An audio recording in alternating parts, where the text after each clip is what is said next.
Hey there, and welcome to a brand new episode of Delivering Marketing Joy. I am your host, Kirby Hasseman, and I am so excited today. I have a brand new rock star, someone I've known for quite a while, but he's never been on the show. He is now the Director of Strategic Accounts at alphabroder Prime, AB Prime. Scott Loehrke, thanks so much for joining me, man.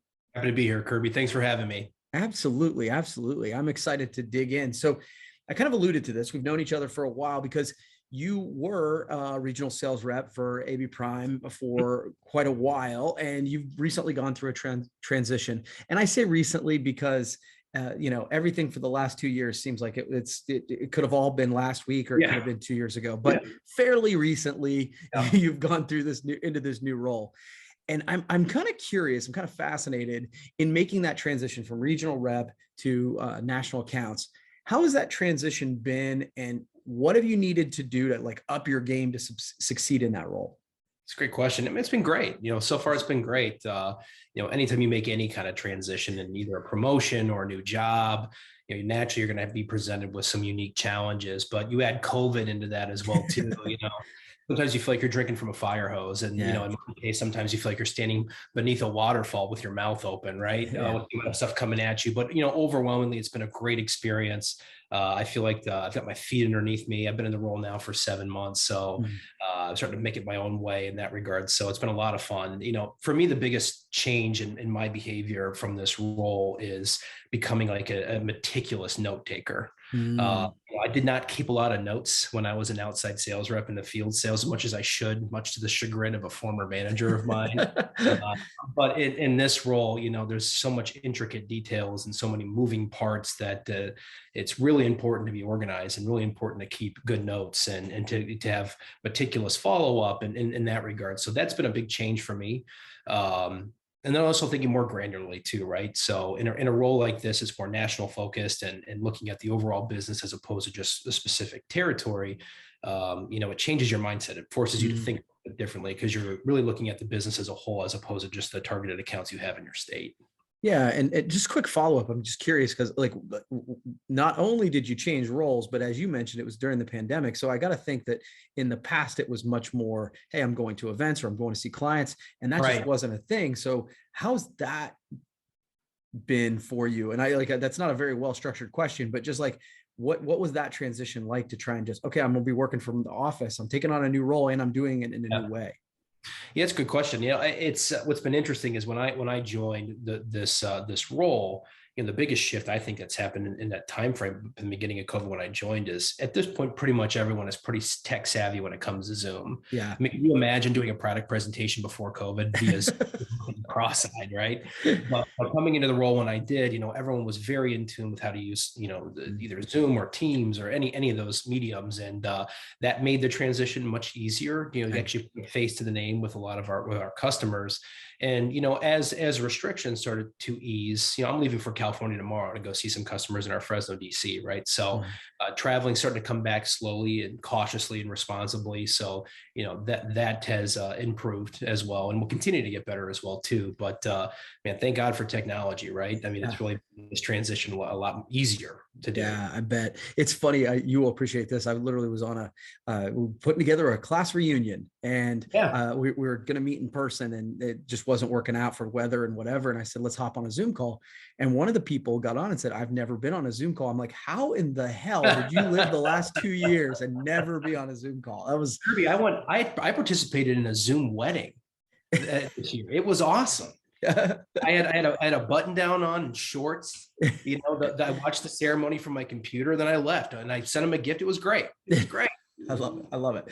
All right. So real quick, what is something, we always talk about when you go into a transition or a new role, what's some of the challenges, but I'm curious, what's something you really enjoy in this new role and why?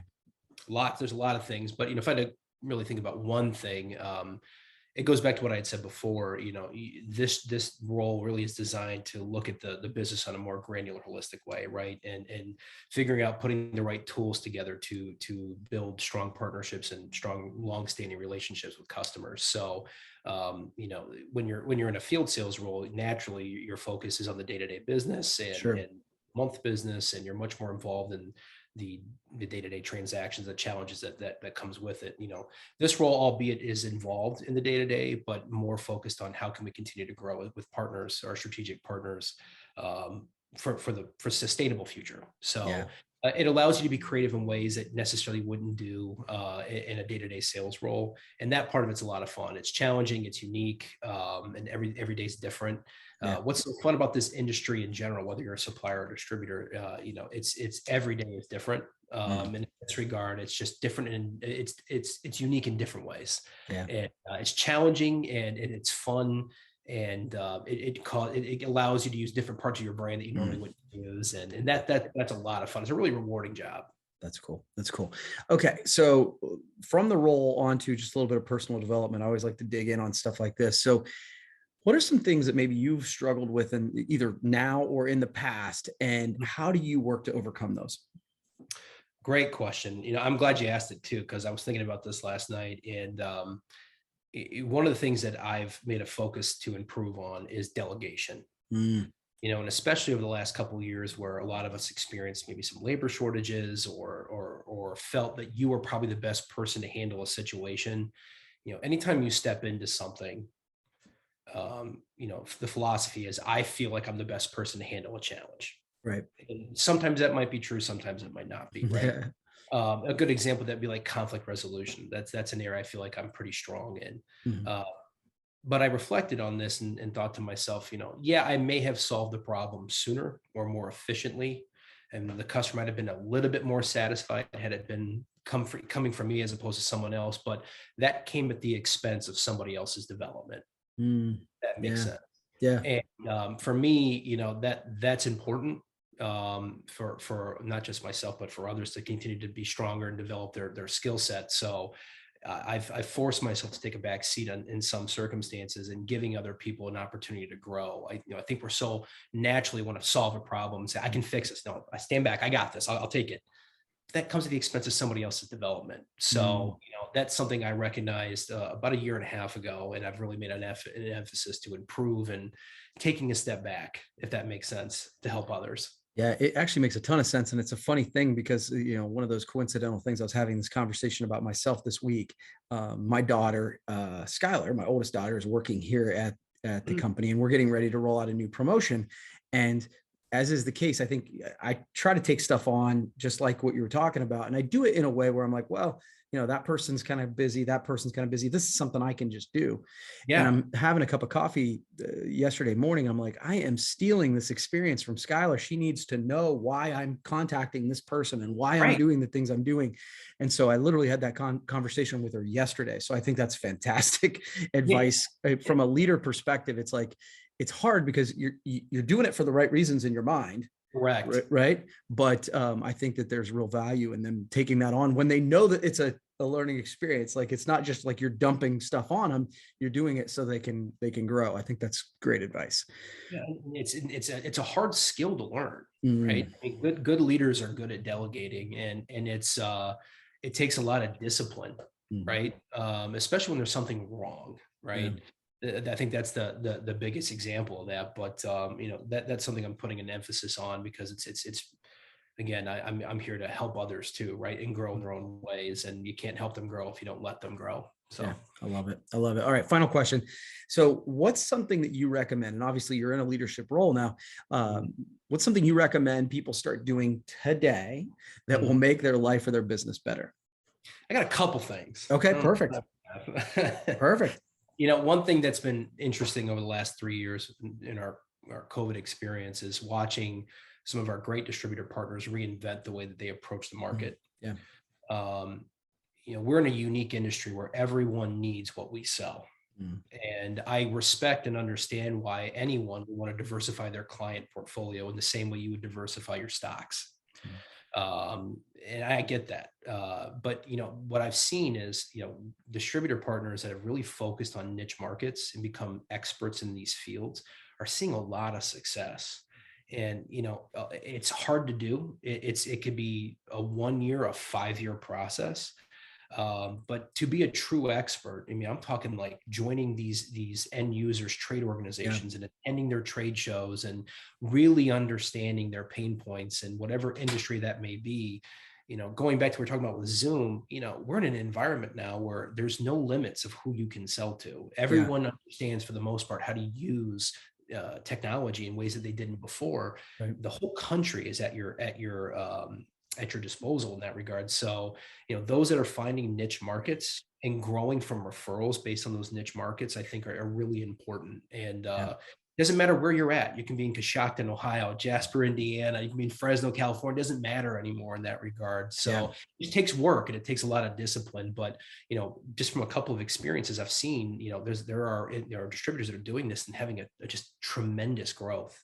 Awesome. So that would be one thing I would focus on. I would also put an emphatic focus on continuing to adapt better technology and more integration. I think if anything, COVID has shown us over the last 3 years is our industry is probably about a decade behind when it comes to technology and getting integrated and all those things, electronic purchase orders. The more integrated you are with your supplier partners, the easier it is for you to scale your business. So there are resources out there. If you don't want to do it yourself, there are plenty of software opportunities out there to continue to be integrated with suppliers. So to me, that's a really important step as we continue to work through some of the challenges with the labor market. And then lastly, I would really focus on treating the word partner as a verb as opposed to a noun, right? Yes. And really focusing on a couple of supplier partners that you can go deep with and be, it's funny. I remember when I was an outside rep in Ohio, there was a small customer in Northwest Ohio that said, it's important to me to be somebody to someone as opposed to be a nobody to everyone. Right.